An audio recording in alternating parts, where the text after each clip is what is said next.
Alright, so we took the 17mm off. Then we can basically remove the lead from the alternator that runs directly to the battery. Just pry it off a little bit and put it to the side. Again, please make sure that you remove your negative battery terminal of your battery, or you will basically have free fireworks in the car right now. Alright, then I take my 10mm socket and basically start undoing the bolts. I usually crack them a little bit before I undo them all the way. Just basically gently releasing the tension.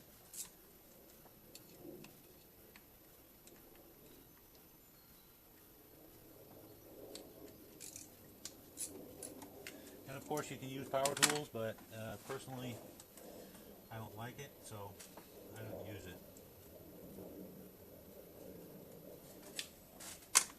They're all the same size in this case, so you don't have to really pay attention.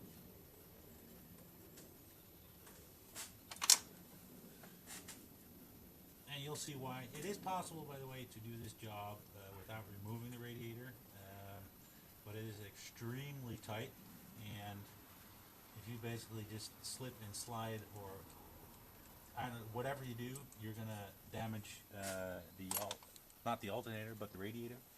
So it's all a personal choice.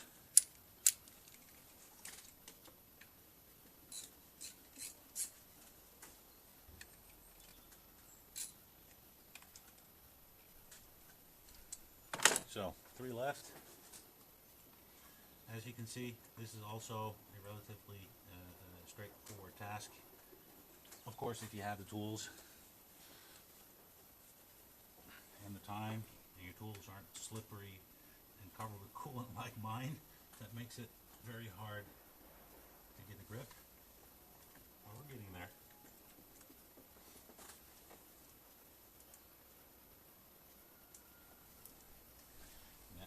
Still too tight. There we go.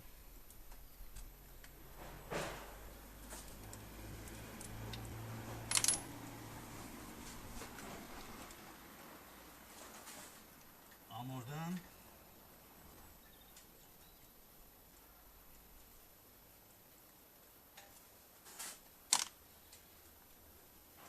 One left. They can be quite stuck after all these years. I mean, this is a 299 E38 car, has done roughly about 240,000 kilometers, so that's, I don't know, about 150. So first alternator. So basically everything's loose now, and well, this one was easy. Basically just pull the pulley and it comes straight out. So there we go, and up and away. Yep, it's still an original one. It's not a Bosch exchange. It still has the markings on it, so it's never been opened. Let's just check the bottom side. Yep, it's an 1198 build, so it's still an original one. So that's the whole of where the alternator normally sits. That little black part there, that is also a fluid connection, and there's another one, of course, up top here where this one comes in. I'm going to clean the surfaces right here just to be sure that it's completely clean, and just basically check everything around the engine while it's this far apart anyway. As you can see, I got the fan sitting straight up, and all the other miscellaneous junk laying around. So the part that I usually get is a Bosch alternator, because that is what is original. This is a original exchange version. It comes in a nice sealed box, complete with possibility to check if it's actually a genuine Bosch. So I'll open the box here. So as you guys can see, it's a pretty new one. It has the original label on it from Bosch Parts Exchange. You can see that's been remanufactured, resealed. The bottom part is probably used. Let me see.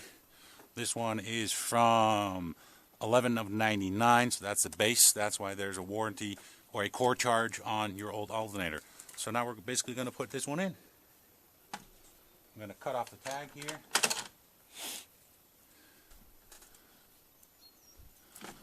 Actually realizing that you guys probably can't see that, so let's see if that helps a little bit.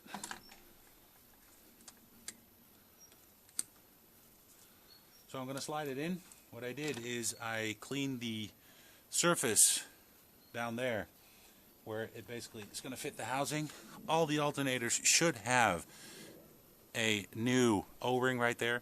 I don't use ATF or whatever to put it back in. I never had a problem with that before. So basically gonna take it and stick it right in like that. Make sure the holes line up, of course. There we go. And it's in. And from there on, it's just putting the bolts back in. I'm gonna put them all in before I tighten them. Oh, by the way, I forgot one thing. The top one has a little clamp where actually the cable runs from the alternator to that controls the light on the dashboard, and that one always goes on top. So before I forgot that one to mention. So I'm going to put all the bolts in, and I'll be back. So everything's connected. All the bolts are tied down. The main lead is back on with the 17mm. The warning plug is back on. Now we're going to reassemble the belt tensioners and put the belt on. So let's go.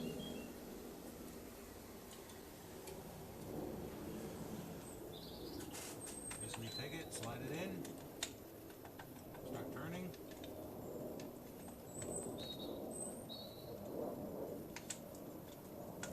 So don't worry, it can only go in one way.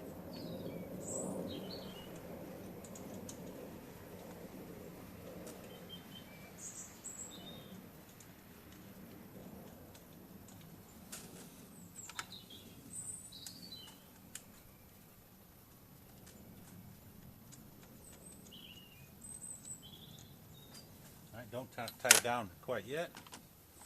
Then we're going to take the two 13 mils, long one, short one. Short one goes in the bottom. That's for the tensioner part. The long one goes on the top. There we go.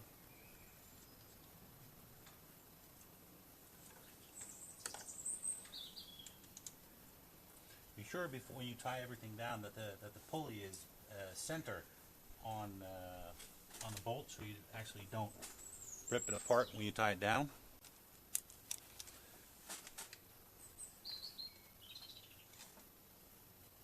And that's it.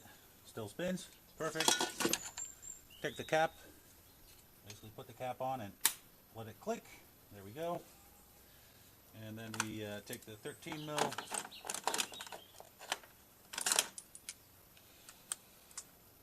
Basically tie down, not tie down yet, but trim in quite a bit before we put the new belt on. I'm going to take the other belt off the AC compressor also, so basically just to be sure. And you have everything apart, why not change it? They're not that expensive, so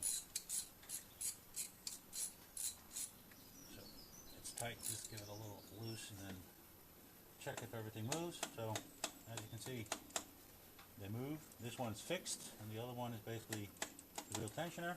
So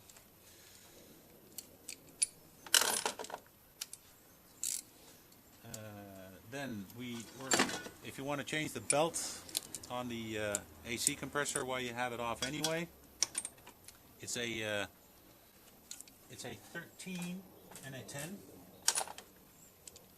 So first you undo the 10 here, that basically holds it in place. Just half a notch, and then the 13 on top,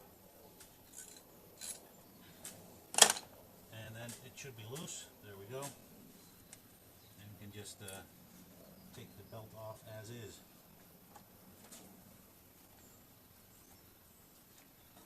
So there's the belt, and we're going to put new ones on.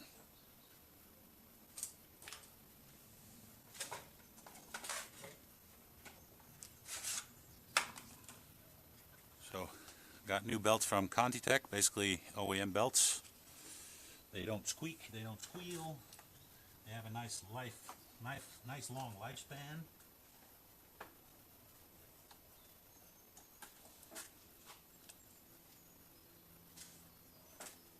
And of course you can do that anytime you want or not. But you'll be sure that you'll be good for the next, I don't know, 2 years at least. For the 50-60 bucks that they cost, I wouldn't even bother. Alright, so that's done. Belts are on. Well, at least that one is. I still have to tension it. Make sure. There you go. Make sure it's all correct. Then you take a 17 millimeter ratchet. You don't have to take a ratchet, but basically what you're going to do is you're going to be pulling it down, putting tension on the pulley down there, and then turning that one, turning 13, so it will be fixed, or the 10, sorry. So I'll just get my other ratchet and we'll go ahead. Right, so I'll move that one up a little bit so I get some more room.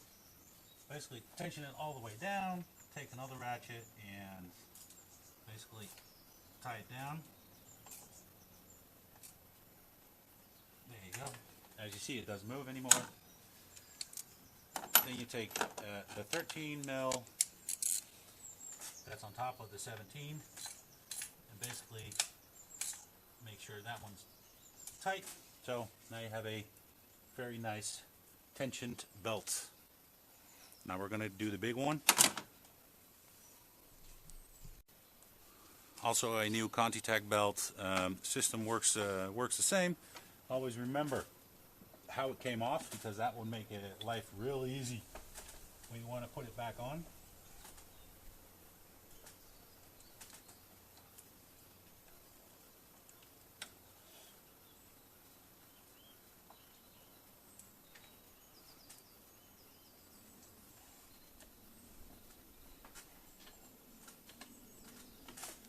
Yeah, I've done it so many times I know it by heart, but let's see if I can pop the camera off here. Hold on a sec.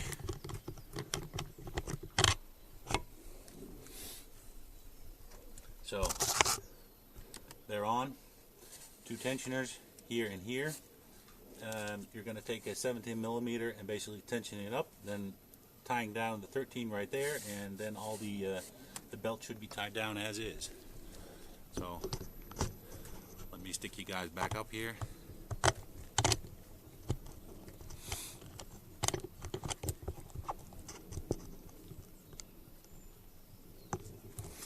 Alright, so we got the 13 and we got the 17.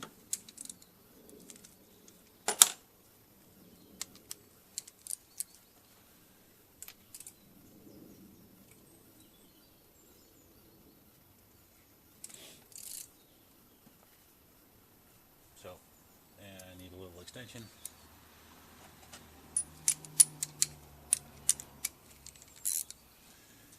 So put the 13 on here. Basically tension it all the way up.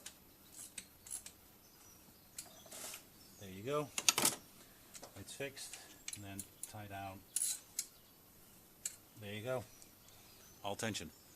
So now I'm gonna clean the radiator. Just flush it with water just to be sure that all the gunk is out, and then put it back in, and I'll be back with you guys later.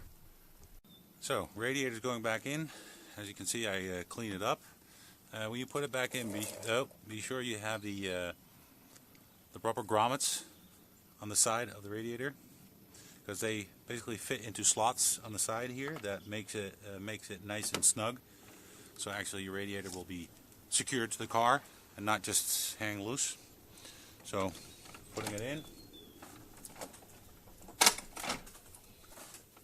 go. I press down on the fastener here. Basically slide it in, push it back, and make sure those grommets basically click into place. There you go. So now you can see it's all fixed and firm.